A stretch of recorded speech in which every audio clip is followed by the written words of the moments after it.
Ayan, surat na Oragon. Sa magpalang araw na naman muli sa inyong lahat. Ayan, ngayong tanghali na to. Kasi tanghali na naman tayo. Umpisa naman tayo yung trabaho. So, ayan. Continue tayo dito sa Mabalacat, Pampanga sa ginagawa natin. So, mobile nagpo-forma ngayon sila GR. Tapos si Domingo naman palitada. So, tatlo lang yung labor natin ngayon. Yung dalawang mason pumasok, tapos yung ibang labor natin hindi pumasok. So dalawang mason nandito ngayon, tapos tatlong labor. So may isa tayong nagpipintura sa taas, isang pintor. So right, so ganun pa rin yung kaganapan. Pinapagawa ko na sa kanya yung tambol natin na pinapagawa dito para makita na sa labas yung itsura ng ating ginagawa. Ayan. So yan, pupuntahan pa natin para napakita ko sa inyo kung ano style ng tsura o paano pa ginawa yung tambol. So dito, so ito yung tambol natin. Yan, yung ginagawa nila ni GR. So, bali lapad nyan 15 cm para mapinis natin ng 20 cm. Yung haba naman nya 25 cm para mapinis ng 30 cm. Ayan, tapos may dalawang ilaw dyan. Yabang pataas. So pag nagawa to ngayong araw na to, bubuhusan natin yan. Pinaka-design nya, tapos ita-tiles natin yan para sakto. Ginawa natin ng 25 cm. Ang finish is 30 cm para yung tiles 30 by 60 sakto dyan. Tapos finish naman natin dito sa harapan na 20 cm para sakto lang yung ating mga tiles. Ayan. Ito yung nakabang na to na flexible hose na 1/2 para to sa ilaw dito sa may asa to. So dito naman, ayan si Hari.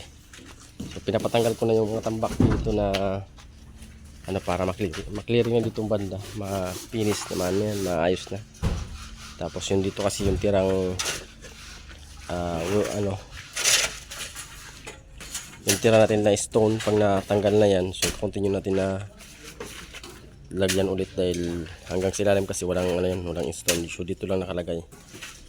Ayan, dalawa yan. So kaya dapat patanggal na to. Pag natanggal na to, ayan, continue natin. Tapos yung buhos natin hanggang dyan lang. Hanggang doon lang yung buhos natin dahil dito daw magiging landscape na lang tong area na to. So, hindi na siya nakapalitada, ay naka flooring. So pinapatanggalan natin yan. Ito yan na yan. So pasok tayo dito.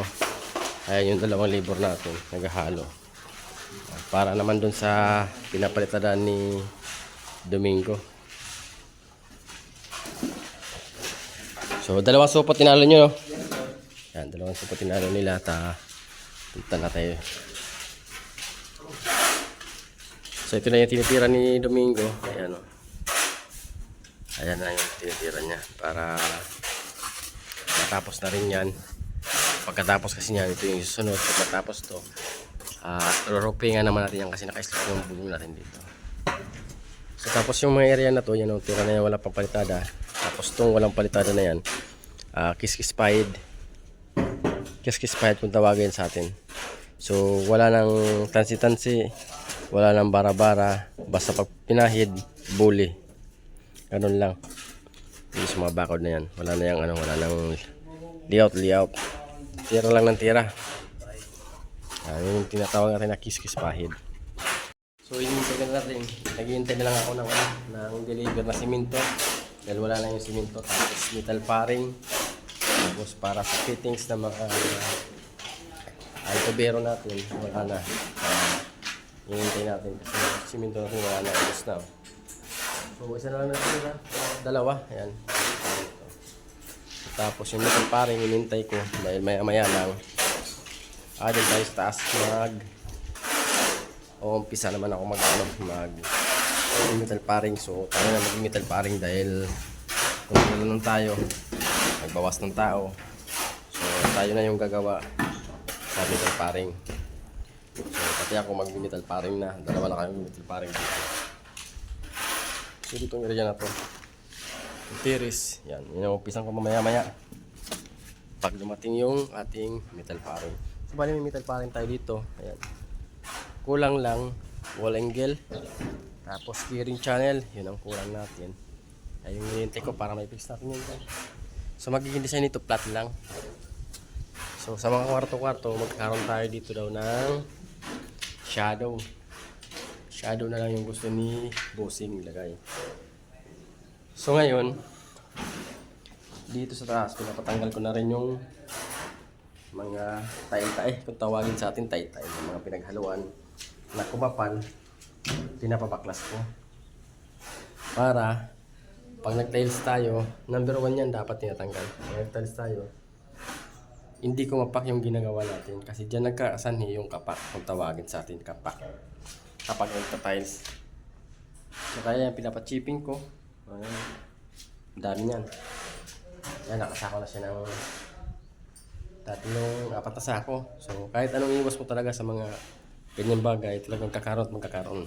Kaya panatiliin natin tayo kapag tayo naghahalo ng simento, lalo sa second floor, sa ground floor, kapag naka-flooring na, panatili natin laging nililinis.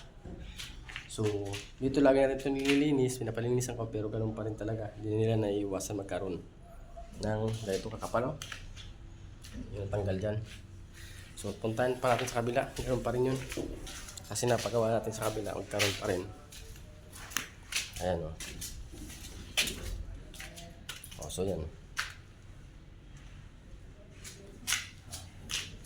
So dahil yan sa tay-tay nga, naghahalo, hindi na nalinisan. Tapos yung mga gilid, tulad niya mga gilid na yan, pinapatanggal ko yan, pinapalinis ko yan para hindi na tayo mahirapan kapag nag-tiles. Hindi na tayo mag-tik-tik, kailangan malinis na bago mag-umpisa tayo mag-tiles. Yung gilid na yan. So ganun yung ginagawa ko dito. Ganun yung ginagawa ko kapag ako nag-ahawak. Para di malinis muna bago mag-umpisa ng tiles para di mahirapan yung mga tiles sitter natin. O kung ako naman gagawa, hindi ako mahirapan mag-tiles. So yan. Pati rin dito, mayroon pa rin ditong mga party na kailangan natin i-clear. Tulad na lang nito. Ito. Tulad na lang yan. Napakakapal. Kung di mo mabantayin yung staff talaga ng mga nagtrabaho, kailangan talagang may nagbabantay. Kasi kung wala, tulad yan napabayaan, hindi na natanggal. Kumapal. Ganun yun. So, ayan. Maya-maya, hintayin ko yung metal paring bago tayo mag-umpisa metal paring dito sa amin. So, yun, andito na yung deliver natin. So, ayan natin yung metal paring natin, tapos yung wall engine.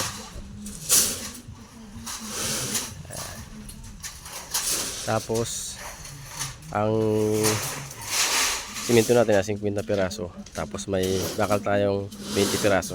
Kasi ni ma'am. Deliver na yan. Yan ang umpisa natin.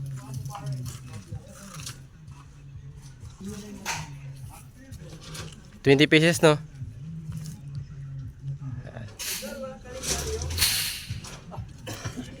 Anong oras na? Anong January na eh? Nagbigay no? Nag-order kayo na nangihingi. Kalendaryo ba kailangan mo? Oo. Ha? Tanungin mo lang ako kung anong picture na para sabihin ko lang sa'yo. Ha? Okay na? So ayan. Abante.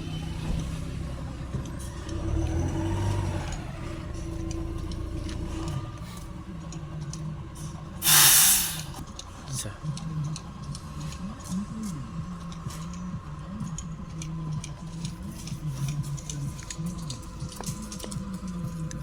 Saan yun yung ibang deliver nyo? Mawake? Malayo.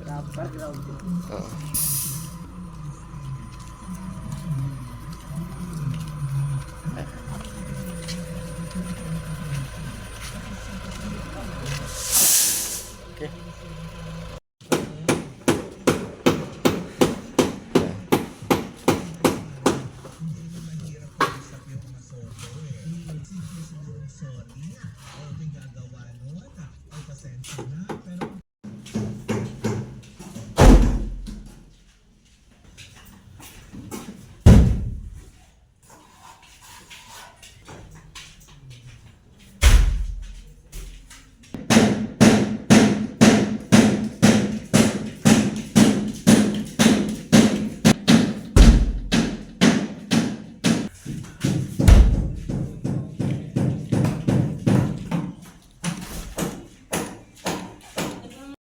ito na yung deliver na tatlong D3 tapos D2 na D4 dalawa. Ayan na, tatlo yan na D3. Tapos ito na yung ating 45 degree na D3 tapos 45 degree na D4.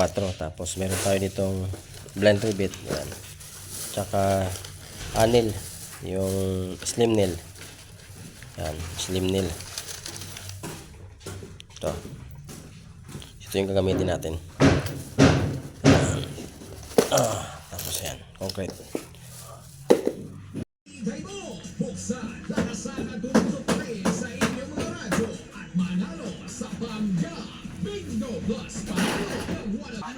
Ano bang masarap na kainin ngayong lunchtime? Di ba, iniisip ka ba ng madalingan pero iniisip mo kung paano magiging mas... Even when we're crashing down.